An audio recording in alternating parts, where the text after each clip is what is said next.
क्या ओवैसी सही है या ये ओवर रिएक्शन है? हद तो ये हो गया कि इस देश में आई लव मोदी बोल सकते बट आई लव मोहम्मद सल्लल्लाहु अलैहि वसल्लम नहीं बोल सकते।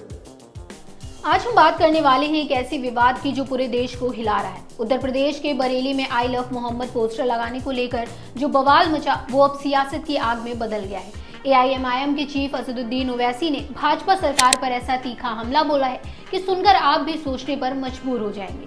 उन्होंने कहा, इस देश में आई लव मोदी तो कह सकते हैं लेकिन आई लव मोहम्मद नहीं। क्या है ये पूरा मामला, क्यों भड़के ओवैसी और क्या ये मुसलमानों के अधिकारों पर सीधा सवाल?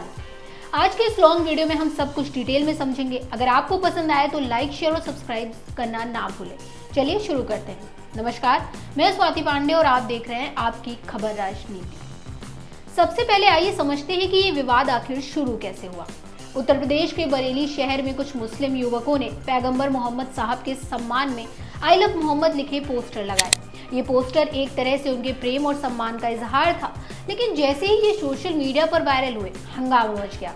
कुछ लोगों ने इसे एंटी नेशनल करार दिया।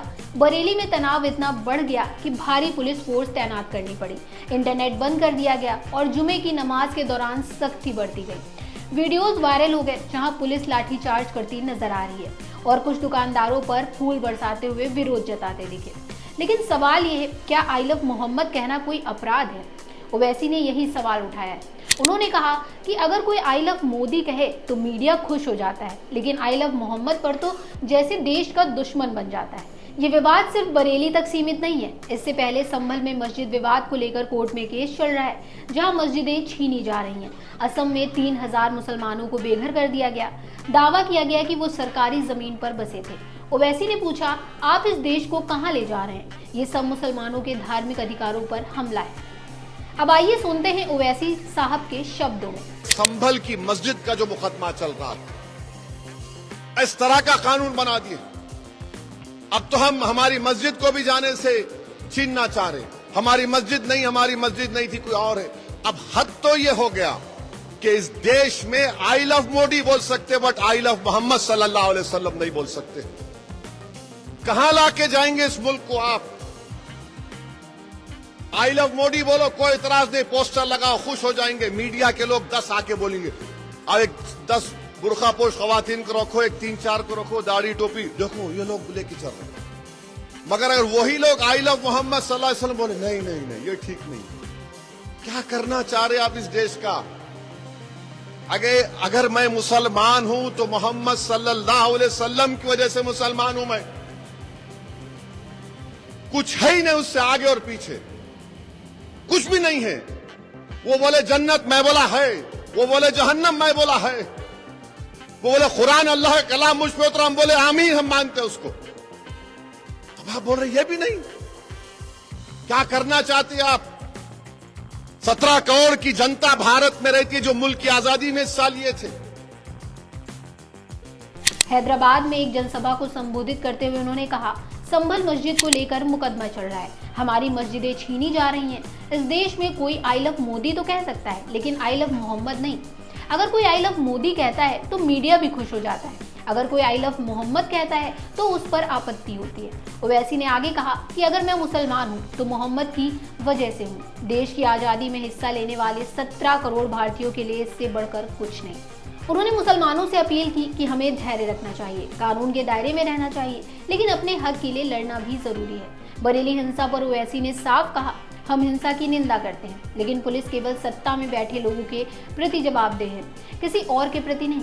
उन्होंने वक्फ कानून पर भी निशाना साधा, कहा कि ये मुस्लिम समुदाय को कमजोर करने की साजिश है।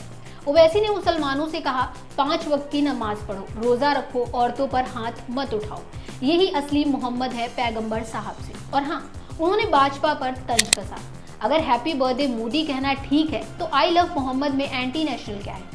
बीजेपी के लिए तो मुगले आजम का गाना प्ले करना पड़ेगा। ये सुनकर सभा में ठहाके गूंज उठे। ओवैसी का ये अंदाज हमेशा की तरह तीखा और सटीक था। ये पहली बार नहीं है जब ओवैसी ने ऐसे मुद्दों पर आवाज उठाई है। याद कीजिए वक्फ बिल विवाद, जब उन्होंने कहा था कि मोदी जी बैसाखियों पर टिके हैं, नीतीश चंद्रबाबू, चिराग और जयंत का सहारा। उन्होंने कहा था कि ये बिल मुस्लिम वक्फ बोर्ड को बर्बाद कर देगा। भाजपा सांसद मनोज तिवारी ने ओवैसी पर पलटवार किया, कहा कि वो मुसलमानों को गुमराह कर रहे हैं। लेकिन ओवैसी ने साफ कहा, हम झूठ नहीं बोलते, हकीकत बताते हैं। अब सवाल ये है कि ये विवाद क्यों बार बार उठता है। एक तरफ मुसलमानों का धार्मिक स्वतंत्रता का अधिकार संविधान में गारंटेड है, लेकिन दूसरी तरफ सियासत इसे वोट बैंक में बदल देती है। बरेली में जो हुआ वो सिर्फ पोस्टर का मुद्दा नहीं, बल्कि अल्पसंख्यकों की भावनाओं का सवाल है। ओवैसी ने सही कहा, एक मुसलमान का ईमान तब तक पूरा नहीं होता जब तक वो पैगंबर मोहम्मद से दुनिया की हर चीज से ज्यादा मोहब्बत ना करे। एनालिसिस करें तो ये दिखाता है कि देश में रिलीजियस टॉलरेंस पर सवाल उठ रहे हैं। असम, संभल, बरेली, हर जगह मुसलमानों को टारगेट क्यों? ओवैसी ने पहलगाम हमले का भी जिक्र किया, कहा कि पाकिस्तान को जवाब देने का मौका था, लेकिन ऑपरेशन रोक दिए गए। ये सब मिलकर एक बड़ा पिक्चर बनाते हैं, जहां एक तरफ राष्ट्रवाद की बात, दूसरी तरफ अल्पसंख्यकों का दमन और भाजपा का रिएक्शन। वो कहते हैं कि ये एंटी नेशनल है, लेकिन ओवैसी का काउंटर, अगर आई लव मोदी नेशनल है तो आई लव मोहम्मद क्यों नहीं? ये डबल स्टैंडर्ड नहीं तो क्या है? अब बात करते हैं इसके ब्रॉडर इम्पैक्ट की। बिहार चुनाव आने वाला है और ओवैसी ने सीमांचल में अकेले लड़ने के संकेत दिए हैं। उन्होंने कहा, अभी खेल बाकी है। मोहम्मद सियासत में एक तरफा नहीं चलती। बीजेपी, जेडीयू, कांग्रेस सबको चेतावनी दी कि जनता जवाब देगी। मुस्लिम समुदाय के लिए ये मुद्दा बहुत बड़ा है। ओवैसी ने अपील की, हमें कानूनी लड़ाई लड़नी है, हिंसा नहीं। लेकिन सरकार को भी सोचना चाहिए, क्या ये देश सबके लिए बराबर है? अगर आई लव कहना अपराध बन जाए तो लोकतंत्र कहाँ बचेगा? मेरा ओपिनियन, ओवैसी ने जो कहा वो सच्चाई का आईना है। हमें धार्मिक सद्भावना बनाए रखना चाहिए। नफरत फैलाने वाले जो भी हों उनका विरोध करें, लेकिन याद रखें, संविधान सबको बराबर का हक देता है। तो ये था आई लव मोहम्मद विवाद पर ओवैसी का गुस्सा। आपका क्या सोचना है इस पर? कमेंट्स में जरूर बताइएगा। क्या ओवैसी सही है या ये ओवर रिएक्शन है? वीडियो पसंद आई हो तो लाइक करें, चैनल सब्सक्राइब करें और बेल आइकन दबाएं ताकि नोटिफिकेशन मिलती रहे। नेक्स्ट वीडियो में मिलते हैं किसी नए टॉपिक के साथ। तब तक के लिए गुड बाय।